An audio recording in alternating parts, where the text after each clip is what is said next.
Salut YouTube, j'espère que tu vas bien.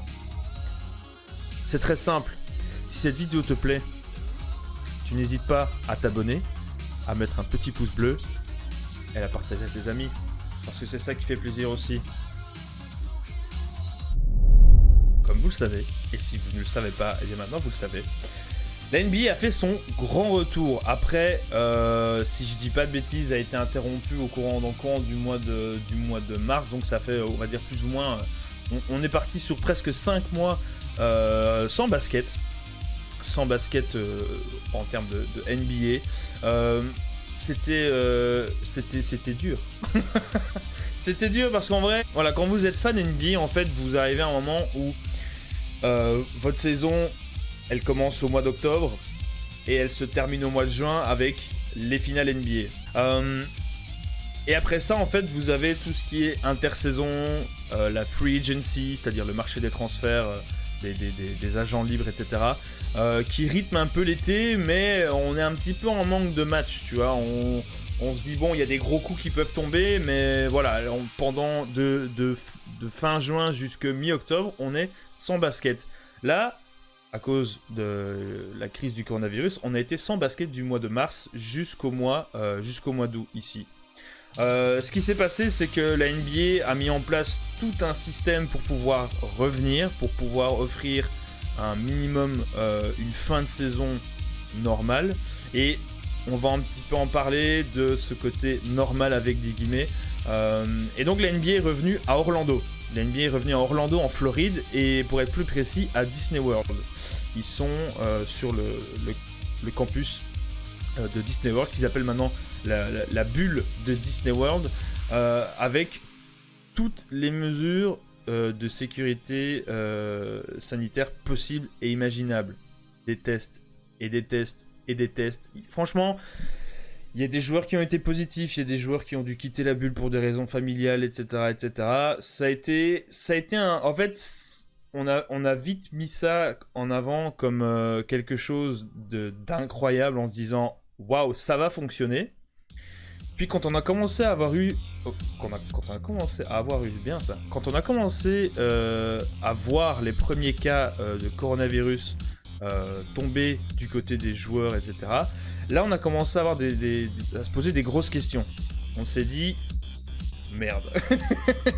Déjà, je pense que tout le monde là-bas, y compris Adam Silver, donc qui est le commissionneur de la NBA, le grand patron, s'est dit, il va falloir faire quelque chose, il va falloir peut-être un petit peu plus serrer la vis et vraiment créer un système de bulle sanitaire où on ne doit plus avoir de cas à une semaine de la reprise. Et c'est ce qu'il y a eu depuis maintenant, je dis pas de bêtises, une semaine, il n'y a plus de cas positifs dans la bulle.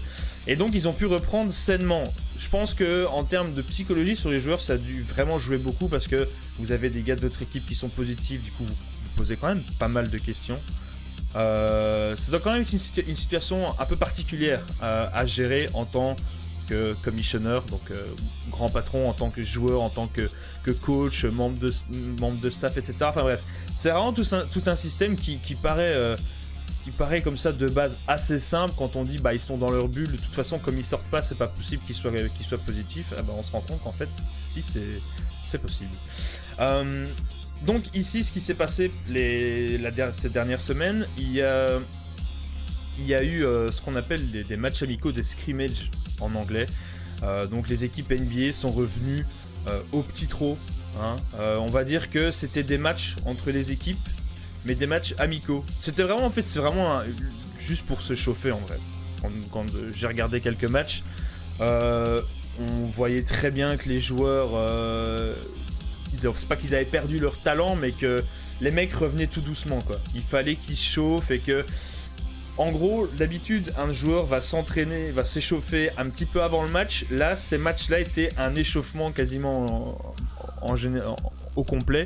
Parce que voilà, les joueurs devaient retrouver un rythme, la cohésion d'équipe, etc., les stratégies, tout devait se remettre en place. Donc, ça faisait plaisir de retrouver le basket. Parfois, c'était un peu pénible de les voir jouer, de rater des paniques. Normalement, peut-être ils ratent pas d'habitude et tu te dis genre, ouais, bon, on voit que ça fait longtemps pour tout le monde. Mais au final, ça faisait plaisir. Au final, ça faisait plaisir de revoir ça. Et maintenant, ça y est. depuis ce vendredi, enfin la nuit de jeudi à vendredi pour nous, la NBA a fait son grand retour. La NBA a fait son grand retour sous un format de saison régulière classique avant d'entamer ce qu'on appelle les playoffs. C'est-à-dire en fait juste le schéma habituel à quelques exceptions près. Et ces exceptions, je vais un petit peu vous les expliquer. On va un petit peu faire le point aussi sur tout ce qui a été mis en place à l'intérieur des arènes là où les matchs se déroulent. Parce que la NBA, non seulement elle focus vraiment sur le fait qu'ils veulent vraiment mettre leurs joueurs bien, tout ça, mais ils veulent vraiment essayer d'apporter une nouvelle expérience à cause du huis clos en fait. Il n'y a pas de supporters là-bas. Et donc ils ont vraiment essayé de faire tout ce que vous avez vu un petit peu dans le foot. La NBA, à mon avis, ils se sont dit nous on le fait et on va mettre un petit peu un coup d'accélérateur là-dessus et on va faire quelque chose de plus que correct. Et c'est mon humble avis. Pour l'instant, franchement, c'est sympa, c'est un bon succès. Alors, ce qu'il y a, c'est que donc, comme je vous l'ai expliqué, les joueurs jouent à huis clos et vous avez donc un terrain de basket classique. Sauf qu'à la place d'avoir des gens dans le public, les gens ne sont pas là. Et donc, ils ont mis des énormes écrans vidéo sur les côtés avec des messages des équipes, évidemment. Quand vous avez les gros noms, genre des Lakers qui bougent comme ça derrière ou quoi. Mais ils ont fait aussi, dans les stades de foot, on a eu les supporters en carton, etc. Mais eux, en fait, sur les écrans, ils retransmettent les fans de façon en direct, virtuel, quoi.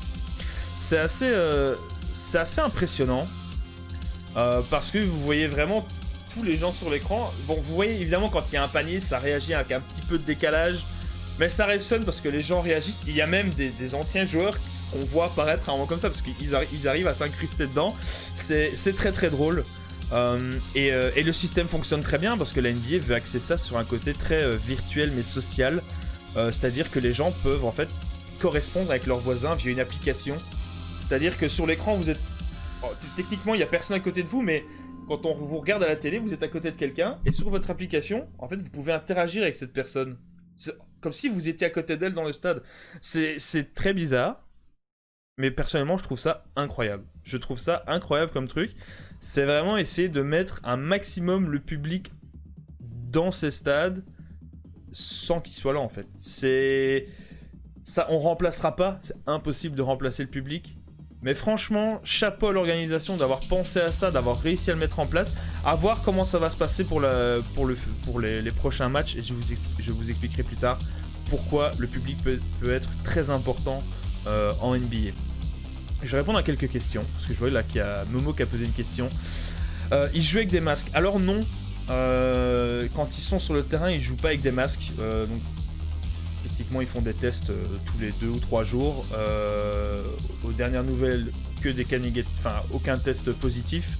Donc sur le terrain, ils jouent sans masque. Par contre, une fois qu'ils sont sur le côté, sur les chaises, etc., il y en a qui le portent et il y en a qui portent pas le masque. Apparemment, ça va pas être une obligation. Par contre, les journalistes qui sont pas loin du terrain ou les membres du staff, les médecins, etc., eux, ils portent un masque. Franchement, de ce que j'ai vu, généralement, ils ont tous un masque et ça a l'air d'être plus ou moins... Ça a l'air franchement d'être bien respecté. Pas dire plus ou moins, ça a l'air d'être bien respecté.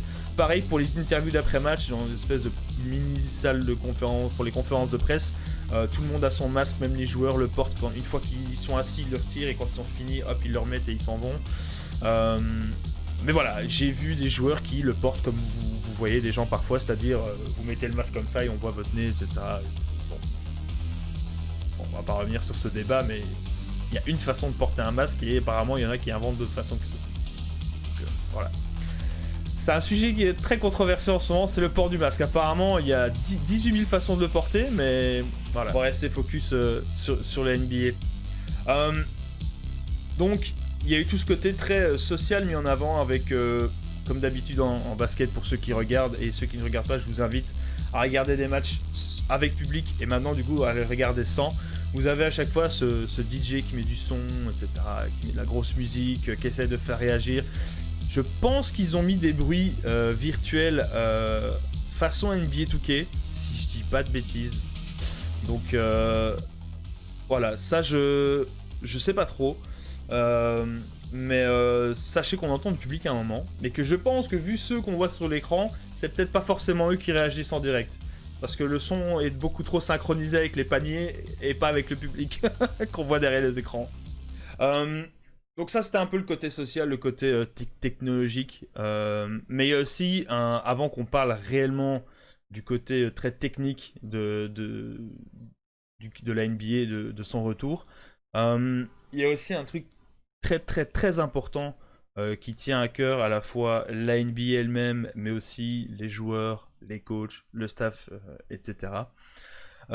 C'est la mise en avant de Black Lives Matter en fait. C'est vraiment quelque chose. La NBA est une ligue très progressiste dans son histoire. C'est franchement une ligue qui a eu des fortes personnalités qui ont vraiment représenté beaucoup de mouvements.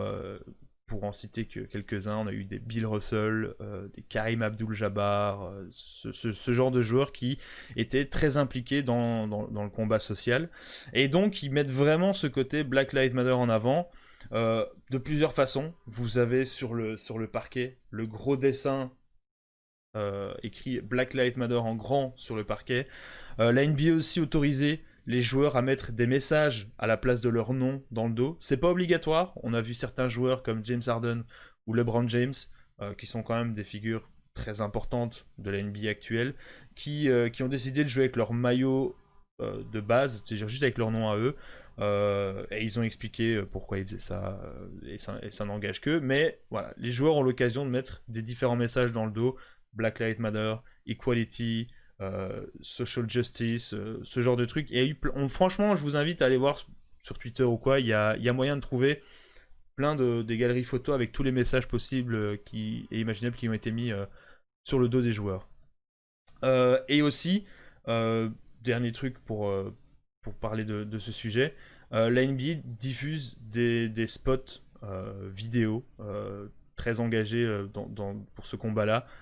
Qui dure quand même pas mal de temps. C'est à chaque fois pendant les breaks, pendant qu'il y a des time-out, tout ce genre de choses. Et franchement, je trouve que la NBA reste dans son rôle de ligue très progressiste en faisant ce genre de choses. Les joueurs ont le droit de poser un genou au sol pendant l'hymne. Ce qui est très critiqué par certains aux États-Unis et ce qui est applaudi par d'autres évidemment. Mais voilà, le grand patron de l'NBA a dit la règle veut que normalement on reste debout, mais là cette règle n'existe pas. Si les joueurs veulent poser un genou au sol, ils peuvent le faire. Et je vous avoue que si je dis pas de bêtises, je n'ai vu qu'un seul joueur qui n'a pas posé un genou au sol sur les matchs qui ont déjà eu lieu. Il avait expliqué en fait tout simplement que pour lui c'était pas sa façon de combattre, c'est pas comme ça qu'il voulait se mettre en avant son combat en posant un genou au sol, donc lui il est simplement resté debout. Et voilà, on n'est pas là pour juger, lui il fait ce qu'il veut, les gens mettent un genou au sol ou pas, c'est un peu leur position. Donc voilà, ça c'était le chapitre très engagement social de la NBA, des joueurs et du staff. Franchement c'est très intéressant parce que on a des interviews, etc. Et franchement, c'est vraiment cool de voir que la NBA met ce combat au même niveau que les matchs, c'est-à-dire genre, regardez, on vous divertit, mais à côté, il faut pas oublier. Et après, il y en a qui ça va plaire et d'autres à qui ça va pas plaire, évidemment. Mais ça, c'est comme ça. Hein. On est en 2020 aussi. Hein. Bonjour, excusez-moi, pourriez-vous me dire quelle est la difficulté la plus basse sur NBA 2K, ma carrière? Alors, salut Bader. C'est une bonne question. C'est une bonne question. Je ne sais pas t'aider. Peut-être que Nico peut t'aider, mais en vrai, quand tu bouges dans la difficulté, t'arrives à Hall of Fame, c'est la plus difficile. La suivante, c'est que t'es redevenu au niveau débutant. En somme, si je dis pas de bêtises. Voilà, donc ça c'était la petite intro très, on va dire, pour dessiner un petit peu la chose, pour expliquer un petit peu le retour. Après, on arrive dans le côté plus technique. Donc là, si vous avez vraiment des questions, pour ceux qui connaissent et qui n'ont pas vraiment suivi le nouveau format, ou même pour ceux qui connaissent pas, je vais essayer d'être à la fois très complet, mais très clair, en utilisant les termes les plus simples possibles, parce que je sais que c'est pas facile. Si jamais c'est compliqué, n'hésitez pas à me le dire. Coucou Flo. Eh bien, c'est le meilleur qui est de retour. Et du coup, ça me fait plaisir. Comment ça va, m'amène En NBA, on a 30 équipes. 30 équipes qui sont divisées en deux conférences. Vous avez la conférence Est d'un côté et la conférence Ouest de l'autre. Ces équipes vont s'affronter jusqu'à la fin de la saison en 82 matchs. Au bout de ces 82 matchs, on va prendre les équipes de 1 à 8 de chaque conférence pour organiser les playoffs. C'est très simple. Comment on organise les playoffs à partir de là? La première équipe de sa conférence affronte la 8e, la 2e, la 7e, la 3e, la 6e et la 4e, la 5e. Ça, c'est le format traditionnel. Et après, quand vous avez fini ça, vous arrivez en finale NBA, c'est-à-dire le meilleur de la conférence Est face au meilleur de la conférence Ouest, tout simplement. C'est pas un format très compliqué, mais comme on dit, il faut le savoir. Le truc, c'est qu'ici, la saison a été interrompue. Et la NBA n'a pas fait venir les 30 équipes à Disney World. La NBA n'a fait venir que 22 équipes. Pourquoi 22 ? Parce qu'ils ont voulu limiter un maximum le nombre de personnes là-bas, et donc le nombre de cas potentiels de coronavirus, et ils ont pris que les équipes qui étaient mathématiquement encore qualifiables en play-off. Et c'est là que ça va se compliquer un petit peu. À partir de là, la NBA a dit on va jouer simplement, chaque équipe aura 8 matchs à jouer pour terminer la saison régulière et déterminer l'ordre 1 à 8 des conférences pour les playoffs. Sauf que, attendez, il va y avoir beaucoup de sauf que. Sauf que, au lieu de faire de 1 à 8, vous êtes qualifié, basta, et les playoffs commencent. Pourquoi faire simple quand on peut faire compliqué ? Pourquoi faire simple quand on peut faire compliqué et offrir un peu plus de spectacle, et donc faire de l'audience et rapporter de l'argent? En fait, ce qu'on va faire cette année, les gars, là je suis en train de vous simuler, à mon avis, la réunion de la NBA. On va dire qu'après ces 8 matchs, les équipes de 1 à 7 sont automatiquement qualifiées. Jusque-là, pas très compliqué. Et la 8e équipe de chaque conférence, elle ne le sera pas. Non, non, non. Elle sera obligée d'avoir 4 victoires de plus que l'équipe qui est 9e pour être sûr d'être qualifiée. Et si c'est pas le cas, la 8e équipe et la 9e vont devoir s'affronter dans un mini tournoi, un mini playoff ensemble. Et la 8e équipe doit gagner un match pour assurer sa qualification à ce moment-là, alors que la 9e devra en gagner 2. Vous suivez ? Je vous avoue qu'au début, c'est pas que j'ai pas compris, mais j'étais quand même vachement confus. Je me suis dit, waouh, c'est réellement pourquoi faire simple quand on peut faire compliqué. Donc je vais répéter, comme ça, moi-même, ça va m'aider. La 8e équipe, si elle est 8e et qu'elle n'a pas 4 victoires de plus que la 9e, va devoir affronter cette 9e équipe, mais ne devra gagner qu'un match pour être sûr de jouer les playoffs, alors que la 9e équipe devra en gagner 2. Je vais juste faire 2. Par contre, après, ils n'ont pas forcément voulu jouer la carte du pourquoi faire simple quand on peut faire compliqué. Une fois que l'équipe, les 8 équipes de chaque conférence sont connues pour les playoffs, ça se joue sous le format classique que je vous ai expliqué juste avant. 1, 8, 2, 7, 3, 6, 4, 5.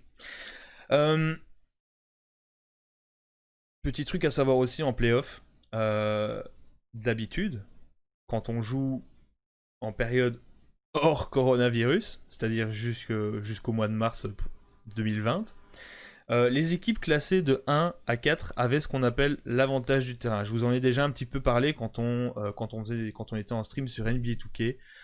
C'est-à-dire que on est sous un format où les playoffs entre chaque équipe, ça se joue en un maximum de 7 matchs.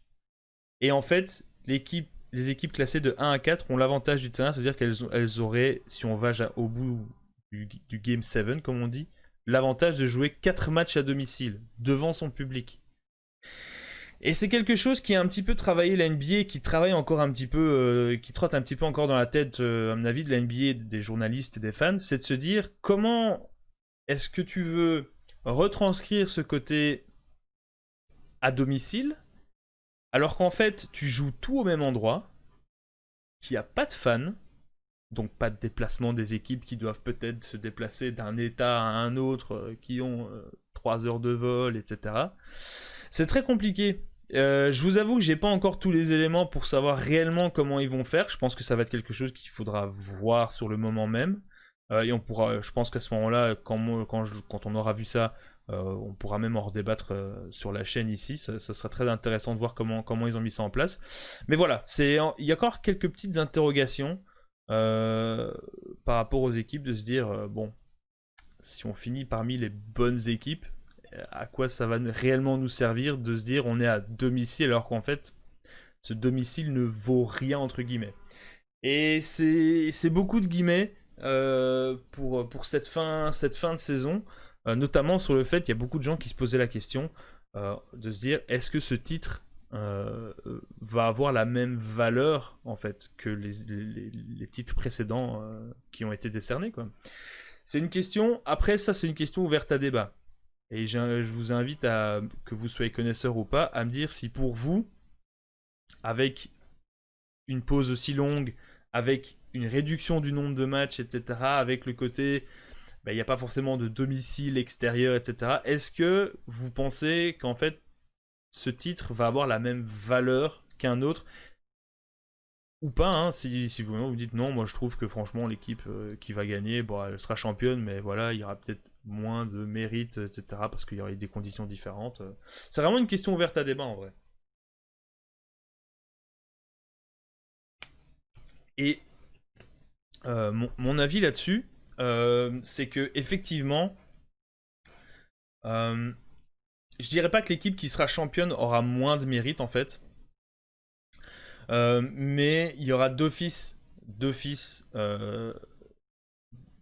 allez, comment dire, ça n'aura pas, entre guillemets, la même valeur, dans le sens où, effectivement, il y a moins de matchs, effectivement, c'est un contexte totalement différent, mais je maintiens que l'équipe qui ira au bout, peu importe, hein, je vous donnerai un petit peu après mes favoris, mes favoris, les équipes que je vois peut-être aller très loin, les équipes que je ne vois absolument pas faire les playoffs cette saison ou quoi, je pense que l'équipe qui ira au bout aura vraiment, par contre, pour moi, elle aura vraiment du mérite parce que vous avez eu une interruption assez longue, il a fallu vous remettre en condition avec un environnement très spécial, avec des conditions vraiment particulières.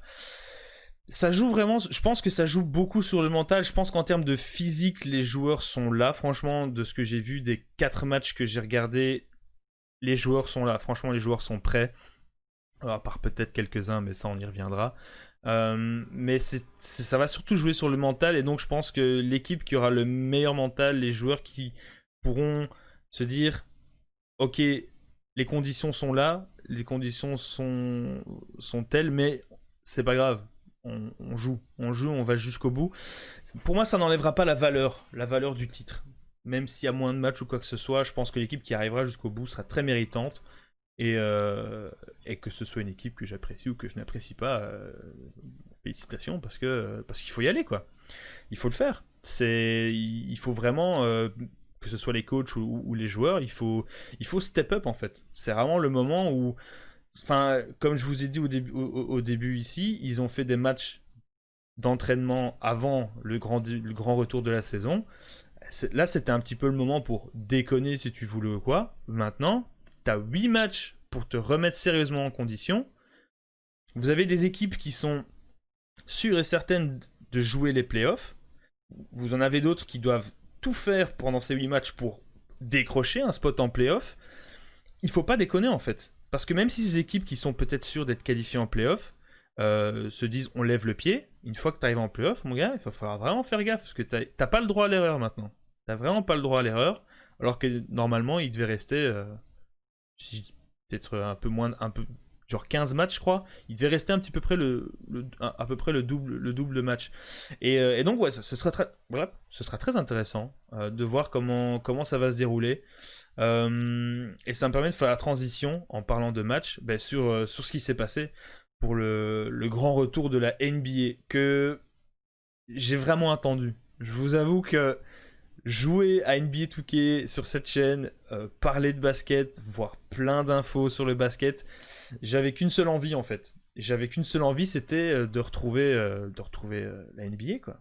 Un sport, enfin une ligue, c'est pas un sport, c'est une ligue que j'affectionne particulièrement depuis maintenant, je vais dire 2 ans. Euh, à laquelle je porte vraiment un intérêt depuis 2 ans. Avant, j'avais mes connaissances, mais j'étais pas fan à ce point-là. Là, je vous avoue que pour quelqu'un qui n'a que 2 ans de vrai binge-watch NBA, d'avoir une pause comme ça, c'était compliqué. Je n'ai pas honte de le dire, de paraître pour... de passer pour le genre de drogué en manque de sport. Autant le foot m'a pas manqué, autant le basket, ouais, complètement. Complètement. Que ce soit d'un point de vue sportif ou que ce soit d'un point de vue purement spectacle, la NBA m'avait vraiment manqué. Et comment dire que avec les 1, 2, 3, 4, 5, 6, 7, 8 matchs qu'il y a déjà eu jusque maintenant, j'ai pas été déçu. Et c'est que mon avis. Mais moi, je n'ai absolument pas été déçu. Il y a même plusieurs fois, aujourd'hui matin et hier, où j'étais comme ça sur mon siège et à un moment j'ai fait wow. Et vous vous souvenez, vous voyez parfois comment je réagis quand on joue avec Bruce Limtuck dans NBA 2K. J'étais à peu près dans le même délire quand je voyais des gros paniers arriver ou quoi, des dunks autoritaires comme on dit, cette fameuse phrase, le dunk autoritaire de LeBron. C'était franchement plaisant. C'était franchement plaisant. Et la NBA a fait son grand retour avec un match qui était entre guillemets cette espèce d'apéro, de mise en bouche pour le premier vrai choc de ce retour de la NBA. Le premier match, c'était le Utah Jazz face aux New Orleans Pelicans. Alors, le Utah Jazz, qui est une grande franchise de l'histoire de la NBA, qui a vu passer des grands joueurs, est une franchise qui est pour l'instant, comme on dit, playoffable, c'est-à-dire qu'elle peut jouer les playoffs. Et donc elle jouait face à une équipe des Pelicans très jeune. Et pour ceux qui suivent, les Pelicans sont désormais vraiment connus pour avoir dans leur rang le grand Zion Williamson. Zion Williamson qui est considéré par certains comme le futur LeBron. Donc pour certains, il y a eu l'ère Michael Jordan, il y a eu l'ère LeBron qui commence à toucher à sa fin, même si on a l'impression qu'il peut encore jouer 20 ans, et ça je vais vous l'expliquer après. Et l'ère suivante, ce sera l'ère Zion Williamson. Donc à voir. Mais voilà, ce match c'était vraiment en début de soirée aux États-Unis, au début de la nuit pour nous. C'était vraiment cette mise en bouche avant Los Angeles Lakers, Los Angeles Clippers, qui est le match dont je vous parlerai après, et qui était vraiment le match que tout le monde attendait pour le retour de la NBA. Voilà, le vrai retour s'est symbolisé avec Jazz Pelicans, mais ce que tout le monde voulait voir, c'était LeBron James revenir en mode le mode cyborg. Le mode cyborg de LeBron James, peu de gens peuvent se mettre devant lui et dire « Moi, je vais l'arrêter ». Personnellement, moi non. Moi, LeBron James se met en mode cyborg devant moi. Je fais aller vers le panier, monsieur. Et je ne me mets pas devant. Et je vous montrerai après pourquoi on se met pas devant LeBron. Un LeBron en mode cyborg et un LeBron en mission. LeBron, c'est comme Zlatan, tu sais pas quand il va arrêter. Exactement. Ces deux gars, on n'a pas le même corps. On n'a pas le même entretien, on n'a pas le même corps. LeBron, il y a un jour où on va pas s'y attendre et on va vous dire qu'en fait LeBron il entame sa 27e saison. Un record dans l'histoire de la NBA, personne n'en a fait plus de 20. LeBron est à sa 27e. En fait, LeBron joue avec son fils. Non, c'est très chaud. Mais on va recentrer sur le match des Pelicans. Donc, Je vous invite aussi à aller, et je vais vous mettre le nom dans le chat maintenant, pour ceux qui veulent de temps en temps aller voir les résumés de matchs sur cette chaîne YouTube qui s'appelle MLG Highlights. Quand j'ai pas le temps de regarder un match complet parce que ça dure très longtemps, et que parfois du coup il faut travailler, hein. Du coup t'as pas forcément le temps de passer 3 heures devant un match, mais 11 minutes ça va. Un petit résumé là sur MLG Highlights, ça fait plaisir, et c'est vraiment bien fait. Vous avez les grosses actions, etc. Et à la fin un petit tableau récap des grosses performances.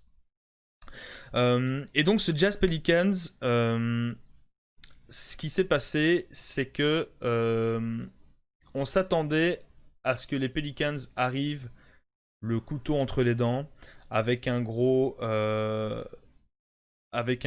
Zion Williamson bien chauffé, qui avait donc pour mission de rétamer le Jazz et d'espérer mettre son équipe dans la course au playoff.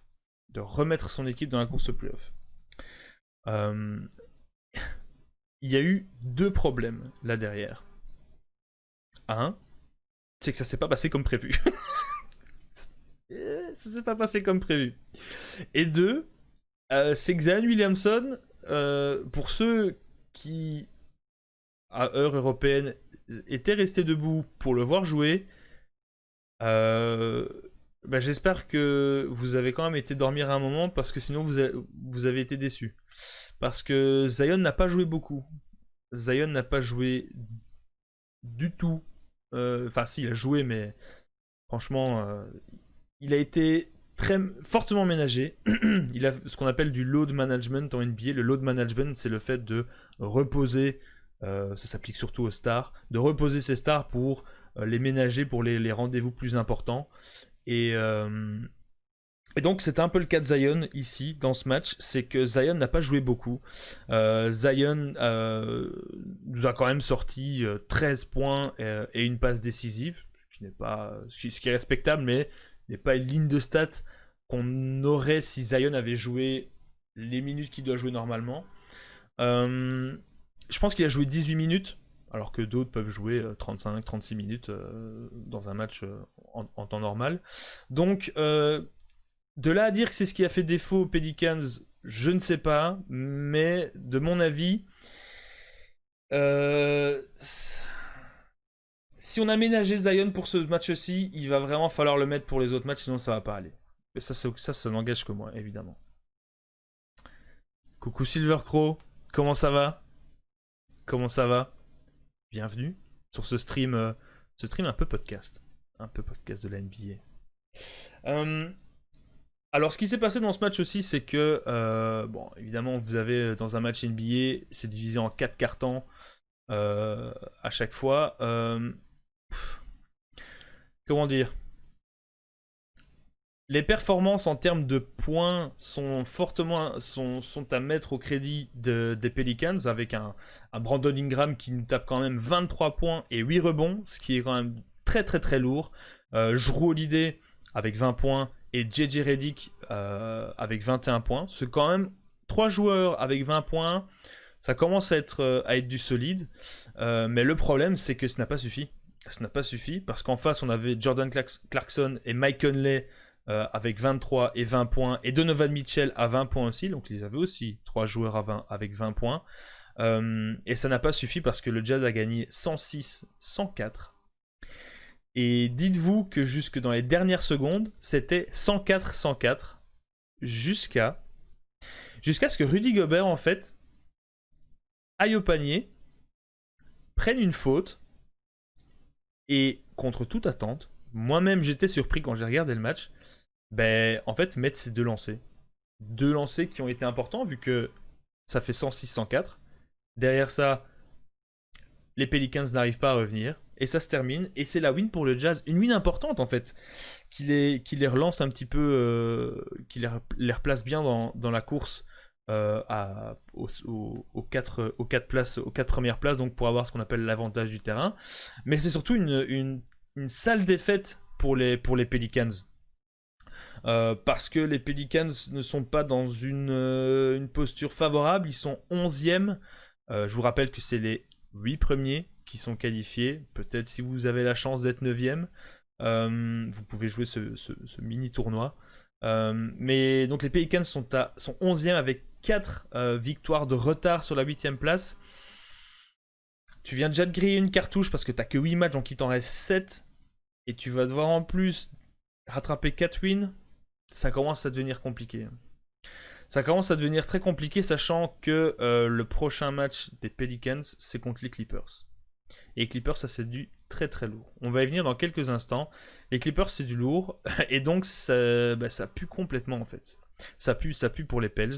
On peut se poser... Moi personnellement, j'ai souligné 2 questions à se poser. C'est est-ce que les Pelicans vont aller en playoff? Au début, j'étais confiant. Je me suis dit, il y a moyen. C'est pas d'office, mais il y a moyen. Là, par contre, je suis beaucoup moins sûr. Je suis beaucoup moins sûr parce que ils avaient un petit peu le match en main au niveau du deuxième quart-temps et puis ça a un petit peu gâché l'avance qu'ils avaient. Donc voilà, ça va devenir un petit peu compliqué et comme je l'ai dit, le fait de ménager Zion alors que t'as pas beaucoup de matchs à jouer, mais t'as quand même pas mal de retard. Est-ce que le fait de ménager Zion, c'était un signe pour dire bon, on le fait jouer, mais en fait, on n'espère pas faire les playoffs cette année, et donc on va pas potentiellement prendre le risque de blesser Zion? C'est 2 questions que je me suis posées à la fin de cette rencontre, et je me suis dit que c'était un peu dommage, mais compréhensible de la part des Pelicans de se dire on est là pour jouer les derniers matchs, mais on n'a pas l'espoir de se qualifier, quoi. Et après ce match, il y a eu le gros match. Le gros match entre les Los Angeles Lakers et les Los Angeles Clippers. Le derby de Los Angeles, le 4e clash de la saison entre les deux.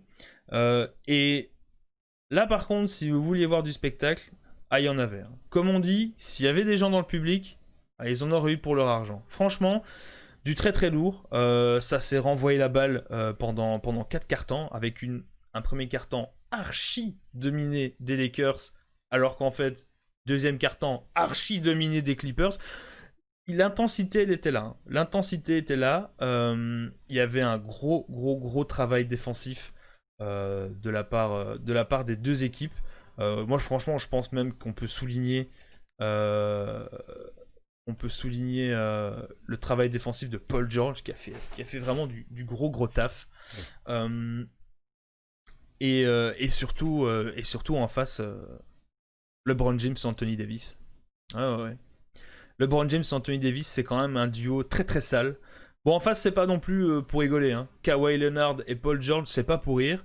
Mais par contre, là, Anthony Davis, il voulait plus rigoler. Anthony Davis, c'est 34 points, 8 rebonds, j'ai les stats sous les yeux. 8 rebonds et 4 passes décisives. LeBron James, petit double-double des familles, avec 16 points, 11 rebonds et 7 passes décisives. Et on peut souligner aussi Kyle Kuzma qui nous a fait 16 points et 7 rebonds. Mais Anthony Davis et LeBron James, c'est 40 points tous les deux. C'est quand même très solide.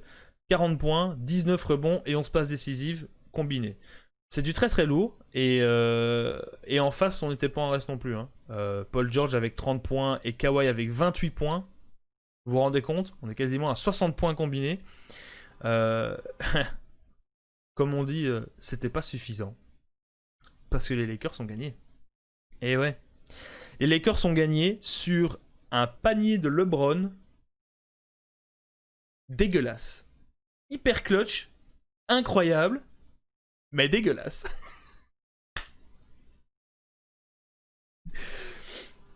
Et coucou Feu. Coucou, salut, bienvenue à toi. Alors oui, c'est pas vraiment une chaîne NBA, mais aujourd'hui, comme on joue souvent à NBA 2K, j'ai décidé de faire un petit peu un stream podcast sur le retour de la NBA. Donc si tu es un fan de NBA, je t'invite à t'installer bien au fond de ta chaise ou dans ton divan et à participer. Alors, je débriefe un petit peu de ce qui s'est passé ces 2 derniers jours en revenant sur les matchs. Donc écoute, ton avis est le bienvenu, tes questions aussi, j'essaierai d'y répondre. Je ne dis pas que je suis un expert. Ce podcast est 98% subjectif et 2% objectif. Hein. L'objectivité, ça va être les stats. La subjectivité, ça va être mon ressenti. Donc voilà. Et vous êtes invité à faire la même chose. Merci beaucoup. Merci Mamen. Merci Mamen pour le follow, ça fait vraiment plaisir. Bienvenue à toi dans la famille. Installe-toi, ça me fait plaisir en tout cas. Et parlons NBA. Parlons NBA, euh, continuons sur le match Lakers-Clippers. Donc je vous le disais quand on faisait le débrief du match d'avant et pour annoncer un petit peu le retour, rien pour moi dans la NBA actuelle, rien n'est plus dangereux qu'un LeBron James en mode playoff, en mode cyborg, un LeBron James en mission. C'est létal. C'est létal. Ce mec est incroyable. Et comme je vous disais, le panier de la victoire, qui est mis quelques secondes avant le buzzer, c'est pas compliqué. Ce panier, en fait, c'est LeBron qui drive, qui a 3 joueurs sur lui, saute, sait pas trop quoi faire avec la balle, essaye quand même d'un tir parce que faire une passe ça aurait donné n'importe quoi. Il essaye quand même un tir, c'est raté, la balle rebondit sur l'anneau, et alors là,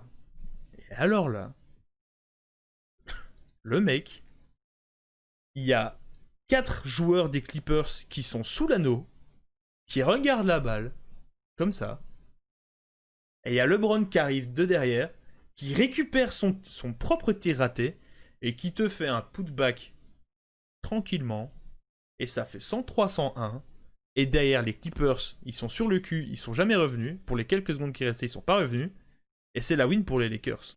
Tu vois. LeBron, comme je vous dis, c'est pour ça que je vous ai dit que le tir était dégueulasse, clutch et incroyable, c'est qu'en fait c'est en 2 temps. La première moitié c'est dégueulasse, et la deuxième moitié c'est incroyable. C'est incroyable. Et difficile de... Vu l'intensité du match, même si le score est pas incroyable en termes de points, vu l'intensité du match, peu importe l'équipe qui aurait gagné, franchement, ça aurait été une belle victoire. Mais là, les Lakers ont voulu vraiment marquer le coup. Et ils sont pas là pour rigoler. Hein. Ils sont pas là pour rigoler. Les Lakers sont les... Alors vous le mettez dans l'ordre que vous voulez, sont les prétendants numéro 1 pour le titre ou les prétendants numéro 2, ça dépend, hein, ça dépend comment vous voyez les choses, mais pour moi ils sont prétendants... Putain c'est chaud. Allez vas-y je me positionne, pour moi les Lakers sont les prétendants numéro 1 au titre. Voilà. Les prétendants numéro 2 que j'aurais pu mettre en 1 viendront un petit peu plus tard dans ce podcast. Mais voilà. Vous l'avez en vidéo, j'ai dit que pour moi ils étaient les numéro 1, les prétendants numéro 1. Mais ça n'engage que moi, évidemment. Pour qui le titre cette saison ? Ben écoute, je pense que je viens de répondre à ta question.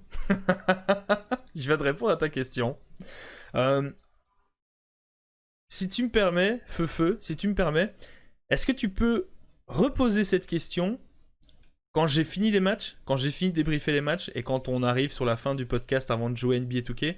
Parce que j'aimerais bien y répondre, mais j'aimerais bien débriefer un petit peu sur tous les matchs avant, et comme ça après on peut s'étendre sur cette question qui sera potentiellement la dernière question du podcast, avant peut-être d'en refaire un au moment des playoffs justement. Mais j'ai 2 versions. J'ai 2 versions pour le titre et vous comprendrez pourquoi. Donc ça c'était les matchs du vendredi.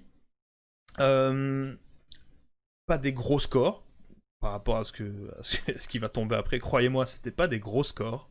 Mais il y avait du spectacle. Je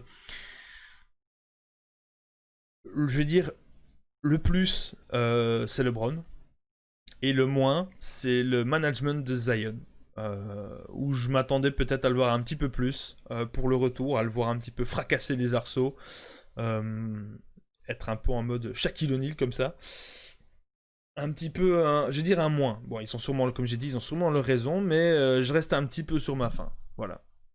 Après, il y a eu les matchs du samedi, qui sont au nombre de 6. On va pas s'étaler sur tous les matchs comme on vient de le faire ici.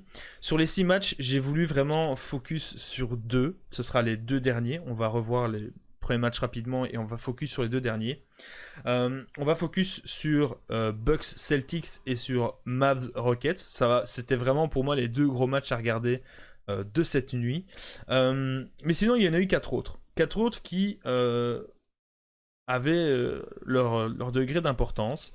On a eu les Orlando Magic face aux Brooklyn Nets, avec une victoire nette, hein, mais pas des Nets, une victoire nette d'Orlando sur les Nets. Et alors là, pour les Frenchies, du stream, Cocorico, hein, parce que Evan Fournier, il a fait le taf. Hein. Ah, Vavan, surprenant. Je suis le premier surpris. Vavan nous a sorti 24 points, 1 rebond, 5 passes décisives et 3 sur 6 à 3 points.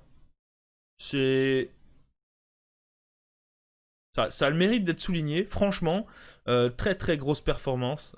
C'est le meilleur scoreur de cette rencontre avec Lou Wahou du côté des Nets, qui aussi a 24 points. Mais grosse performance d'Evan avec Vucevic qui vient compléter avec 22 points, 7 rebonds et 5 passes décisives. C'est du lourd. Orlando, qui est un gros concurrent en playoff du côté de la conférence Est cette fois, ça fait plaisir de les voir comme ça. Ça fait plaisir, ces 2 équipes qui se battent pour un spot garanti en fait. Je pense que ces 2 équipes ne descendront pas à la 8e place. Mais se battront peut-être pour le 7ème. Enfin, il y en a une des 2 qui tombera à la 8ème, mais il y en a une qui sera d'office 7ème. Plus haut, j'y crois pas trop. Mais c'est clairement la bonne opération pour Orlando, en fait. Orlando se maintient à la 7ème place grâce à cette win et recale les Nets à la 8ème place. Donc franchement, c'était un match, j'ai regardé les highlights, assez impressionnant, mais comme j'ai dit, grosse perte de Vavan. C'était assez impressionnant. Alors, pour répondre à la question, qu'est-ce qui déconne à ton avis aux Nets ? Alors, comme j'ai dit, hein, je suis pas un expert non plus. Ce sera vraiment mon avis, mon point de vue. En fait, c'est pas compliqué. Les Nets, ils sont censés avoir 2 superstars, mais genre, c'était l'une des grosses news de cet été. Ils ont fait venir Kevin Durant et ils ont fait venir Kyrie Irving. Le problème, c'est que Kyrie a joué même pas la moitié de la saison et que Durant était blessé. Durant était d'office blessé pour l'intégralité de la saison. Ils nous ont fait chauffer un petit peu, hein, on connaît les médias, et surtout les médias américains sportifs. Ils nous ont un petit peu chauffé en disant « Ah, peut-être qu'il va revenir avec les Nets pour le tournoi Orlando ». Et Durant, il a dit « Non, mais c'est mort les gars, oubliez ». Donc en fait, pour moi, le problème, c'est pas les Nets. Le problème, c'est qu'on ne sait pas ce que valent vraiment les Nets en termes de pur effectif parce qu'ils n'ont pas leur superstar. Et donc une équipe qui n'a pas de gros superstars, ben on voit ce que ça donne. Ils ont du mal. Et c'est mon avis, quoi. Et entre les deux, Kevin Durant, pour moi, est censé être le vrai leader. Et donc le fait qu'il ne joue pas de la saison et le fait d'avoir juste Kyrie Irving qui joue la moitié des matchs, ça n'aide pas, en fait. Ça n'aide pas parce que Kyrie n'est pas un leader d'homme. Hein. Je suis désolé, no disrespect, mais on l'a vu à Boston, c'est pas un leader d'homme, Kyrie Irving. Pour moi, Kyrie aurait été le perfect sidekick de Kevin Durant, qui lui aurait été le vrai leader des Nets.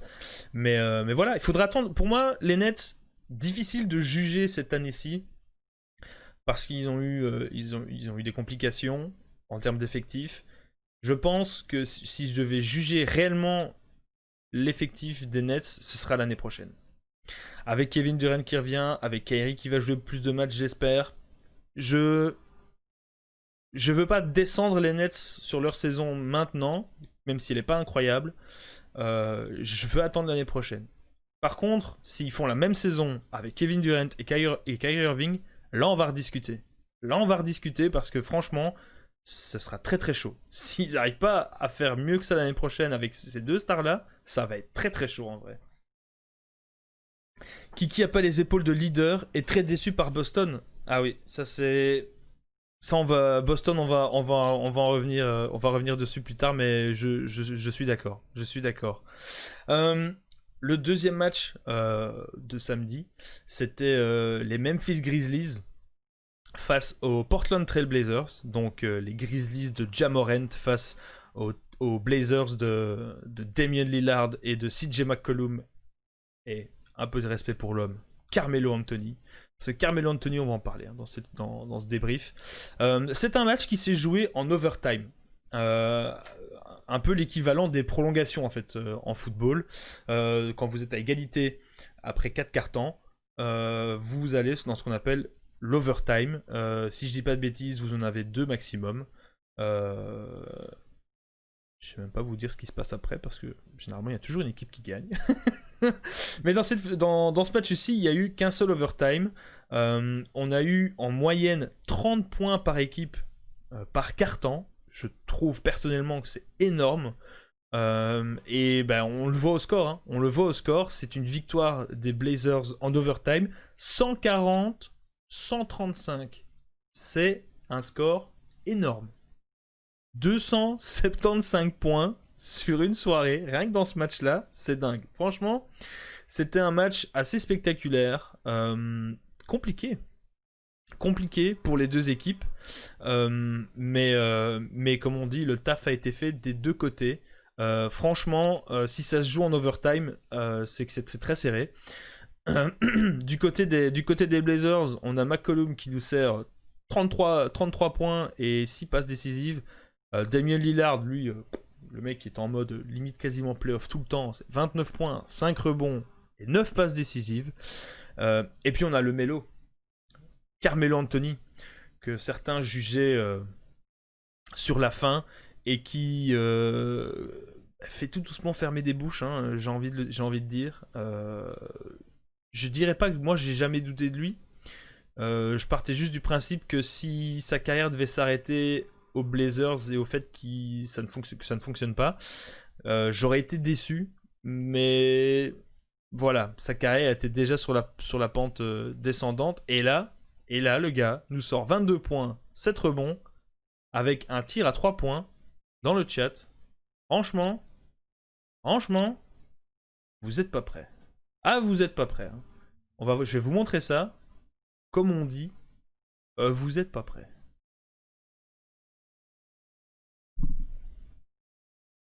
J'espère juste que ça va pas vous exploser dans les oreilles. Carmelo Anthony. Bon, c'est un peu dégueulasse en termes de qualité. Mais c'est 122-121. Il reste 39 secondes. Alors pour ceux qui avaient oublié dans leur tête que Carmelo Anthony était clutch. Pass out to CJ Mello with another corner three. That's good. So Carmelo Anthony, 6 points over the last couple of possessions. Pass out to CJ Mello. C'est le fameux gimmick, de Carmelo Anthony. C'est cette petite tape sur le front quand il met un gros panier, et c'était très très lourd. Franchement, c'est très très lourd. C'est un 3 points qui a complètement remis les Blazers dans la course pour aller jusqu'en overtime. Et donc Carmelo vraiment clutch. Et en face, franchement, faut pas rougir. Hein. 33 points pour Jared Jackson Jr. 6 sur 15 à 3 points. Il a pris 15 3 points le type. Hein. C'est pas rien. Ja Morant, 22 points, 11 passes, double-double. Tranquille, et 16 points de Jonas Valanciunas. Malheureusement, ça n'a pas suffi. Hein. Ça n'a pas suffi parce que en face, les Blazers, ils en veulent. Hein. C'est deux équipes qui jouent une place en playoff avec des Blazers qui déçoivent, et je pèse mes mots, qui déçoivent cette saison. Et donc, si eux, ils ont 8 matchs pour sauver leur saison complètement. C'est 8 matchs pour sauver leur saison, sinon cette saison sera considérée comme bien ratée. Morant a un contrat de combien de temps? Je le verrai bien ailleurs. Il a signé un contrat rookie, donc c'est 1 ou 2 ans, je crois. Et il va falloir leur négocier, mais à mon avis, il partira pas. À mon avis, Ja Morant va rester aux Grizzlies, il va devenir un petit peu le franchise player. Je le vois pas partir maintenant. Il match trop bien avec l'esprit Grizzlies, il fait trop le taf. Le coach essaie vraiment de construire autour de lui, en lui mettant un effectif qui, franchement, très jeune, donc un petit peu en manque d'expérience, mais qui fait le taf. Donc, les Grizzlies sont très surprenants cette saison en vrai. Franchement, je ne les imaginais pas là. J'imaginais les Pelicans plus haut que les Grizzlies au classement, et au final, on n'y est pas du tout. Hein. C'est bien, c'est l'inverse qui se produit. Melo en 4 qui joue large, il est pas vilain, je trouve. Mec, Melo qui stretch comme ça. 3 points. Vous l'avez vu, hein, le 3 points est d'une propreté incroyable. C'est du Melo. Point. C'est comme ça. Il a mis des gros paniers, il fait tap-tap par terre avec le ballon de monsieur. Non, en vrai, assez content de revoir Carmelo Anthony revenir comme ça. Ça fait vraiment plaisir. Et comme je vous disais, c'était un match très important pour les Blazers parce qu'en fait, ils se relancent totalement pour la course à la 8ème place. C'est juste que je vais vous montrer en fait. Ce sera beaucoup plus simple. Il y a ce qu'on appelle du côté de la conférence Ouest un gros problème. Et ce gros problème, j'ai un petit peu zoomé. Vous savez quoi, on va même passer en full écran en fait. Comme ça, on sera bon. Ah non. Voilà, il y a un gros problème dans la conférence Ouest. Donc comme je vous ai dit, les 7 premiers seront assurés des playoffs. Et le 8ème, s'il n'a pas 4 victoires de plus que le 9ème, devront jouer l'un contre l'autre. Comme vous le voyez ici, win très importante parce que on revient quasiment à hauteur des Grizzlies qui sont 8ème. Le problème, c'est que vous voyez que ceux qui vont jouer les playoffs du côté de la conférence Ouest, ils vont jusqu'au 13ème, là, jusqu'au Phoenix Suns. Et il y a quoi ? Il y a 3 wins d'écart, là, entre le 9ème et le 13ème. Donc il va vraiment falloir faire attention du côté des Blazers. Comme je vous ai dit, les Blazers jouent littéralement leur saison là-dessus. Il va falloir faire très attention aux Spurs, aux Pelicans, même si j'y crois moins, aux Kings et aux Suns, j'y crois moins aussi, mais on sait jamais. Tu sais jamais, là, le petit regain là, tu vois, où les mecs vont se dire c'est bon, tu sais quoi, on y va, YOLO. On sait jamais, hein, les mecs qui arrivent, YOLO, c'est parti. Non, franchement, ça va être très intéressant de voir la course au playoff du côté de la conférence Ouest, alors que du côté de la conférence Est, c'est autre chose. C'est autre chose et ça se voit avec le match suivant, parce que le match suivant c'était les Phoenix Suns. Je viens de vous montrer qu'ils sont encore en course en conférence Ouest face aux Washington Wizards. Comment dire ? Les Suns, si les Suns sont dégueulasses, les Wizards, c'est bien pire. Si les Suns, vous trouvez qu'ils sont vraiment dégueulasses, les Wizards, c'est bien pire. Les Wizards, en fait, pour vous situer à l'heure actuelle, ils sont 9ème, mais ils ont 6 victoires de moins que les Nets qui sont 6ème. Pour moi, si les Nets déconnent pas, ils vont avoir 4 victoires de plus que les Wizards et ils vont même pas jouer le petit tournoi, ils seront d'office en playoff. Parce que les Wizards, ils ont 24 victoires et 41 défaites.